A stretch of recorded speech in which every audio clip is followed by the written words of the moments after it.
आपल्यावर काँग्रेसचे आमदार रवींद्र धंगेकर आहेत।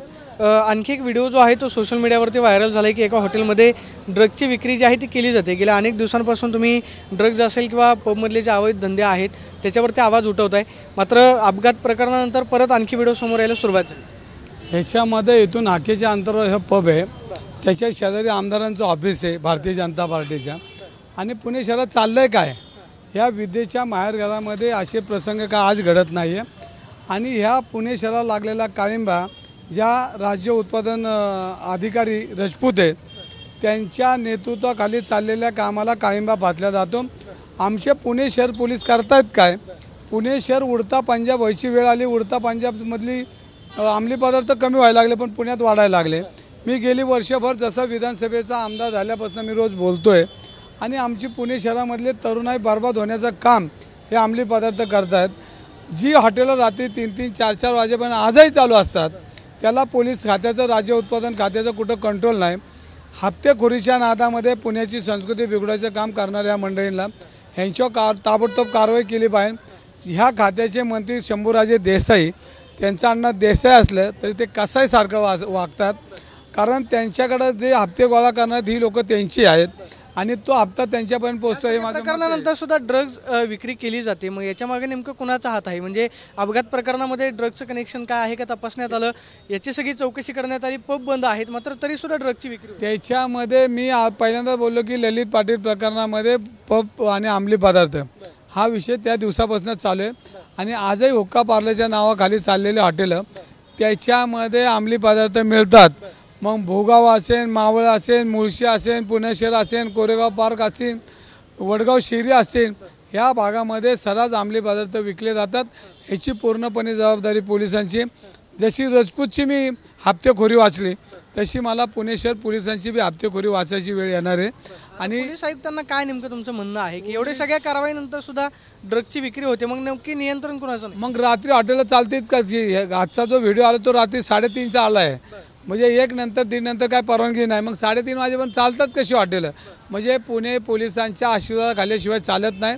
आणि त्या भागाचा जो असून PI, SCP, DCP करतात काय, आणि मग हे पैसे मिळतात कोणाला?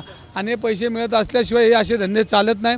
आमचा हातगाडीवाला वडापावची गाडी लागली तर अर्ध्या तासाने अतिक्रमणाचा वाजून त्याला 5,000 दंड मारतो, त्याची गाडी उचलून नेतो। पण करोडो रुपयाचा व्यवसाय ज्याच्यामध्ये अर्थकारण मोठं आहे त्यांना संरक्षण आणि गरिबांना लाताबुक्क्या अशी परिस्थिती आहे पुणे पोलिसांची।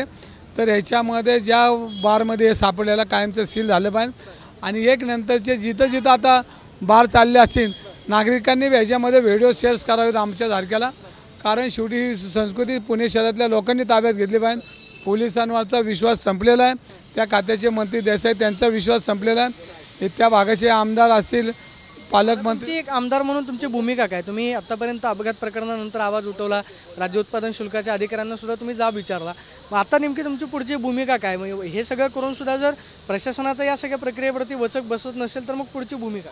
ह्याच्यामध्ये त्या खात्याचे मंत्री देसाई म्हणले आम्ही चौकशी करू, मग हवाल ठेवू, आणि मग हे 3 महिन्यांनी यांचं सरकार जाणार आहे, 6 महिन्यांनी जाणार आहे, आणि तो हवाल येणार कधी? तर हे सगळे चौकशीचा फार्स आहे। आणि ह्याच्यामध्ये चौकशीचा फास असल्यामुळे ह्याच्यामध्ये सगळ्यात हप्तेखोरी वाढलेली आहे आणि ह्याला पूर्णपणे देसाई जबाबदार आहेत। देसाईंनी तर पहिला राजीनामा दिला पाहिजे। एवढा मोठा पबचा विषय होऊन सुद्धा आज पुणे शहरामध्ये अंमली पदार्थ विकले जातात, ह्याची जबाबदारी त्यांनीच केली पाहिजे। देसाई कसाईसारखं वागू नका, तुम्ही कसाईसारखं वागून आमची पुण्याची तरुणाई बरबाद करू नका।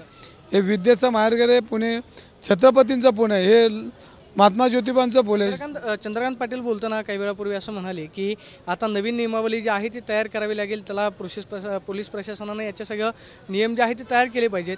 मी पालकमंत्री असताना पुणे शहरामध्ये अशा काही घटना घडत नव्हत्या, आता पुण्याचे विद्यमान पालकमंत्री अजित पवार आहेत, म्हणजे एक प्रकारे त्यांनी अप्रत्यक्षरित्या अजितदादांचं नाव न घेता अजित पवारांवरती टीका केली असं तुम्हाला वाटतं की ते असं म्हणतात की मी पालकमंत्री असताना असं काही घडत नव्हतं?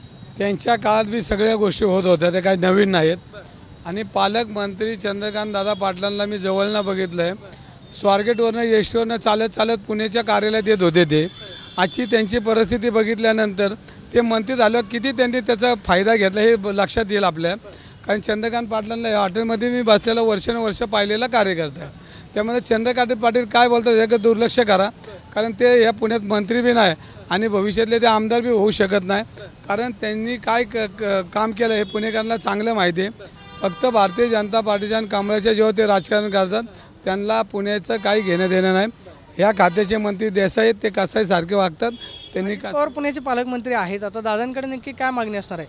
दादांच्या बाबतीमध्ये सारखं बोललं जाते की नाही प्रशासनावरती वचक आहे, अधिकाऱ्यांवरती वचक आहे, मात्र पुण्यातलं वाढतं ड्रग्ज प्रकरण जे आहे त्याच्यावरती मात्र कठोर कारवाई होताना पाहायला भेटते. अगरवाल प्रकरणामध्ये ज्यावेळेला देवेंद्र फडणवीस साहेब कमिशनर ऑफिसमध्ये आले होते त्यावेळेला पुण्याचे पालकमंत्री अजितदादा पवार होते, पण त्या सगळ्या विषयामध्ये अजितदादांना त्यांनी कुठेच बोलवलं नाही. म्हणजे ही वस्तुस्थिती लपवण्यासारखी नाही.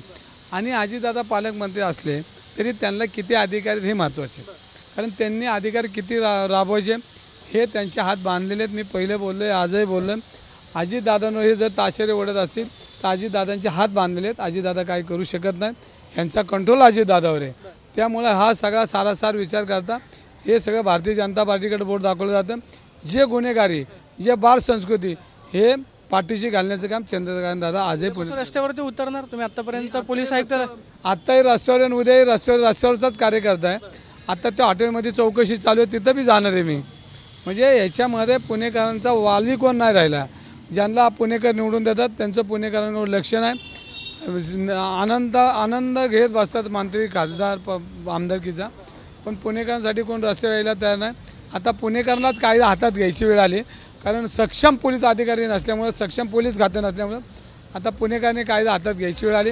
आणि असे बार तोडून फोडून काढले पाहिजे, तिथल्यांना ठोक काम केलं पाहिजे, अशा पद्धतीचं काम केलं पाहिजे.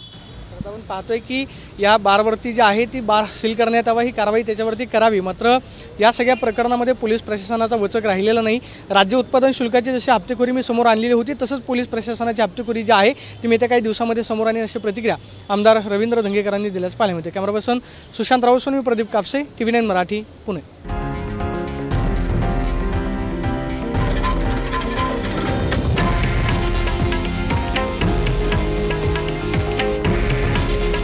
हे आहे देशातील नंबर 1 न्यूज नेटवर्क आणि आपण पाहत आहात TV9 मराठी. काळजी तुमची, हित महाराष्ट्राचं.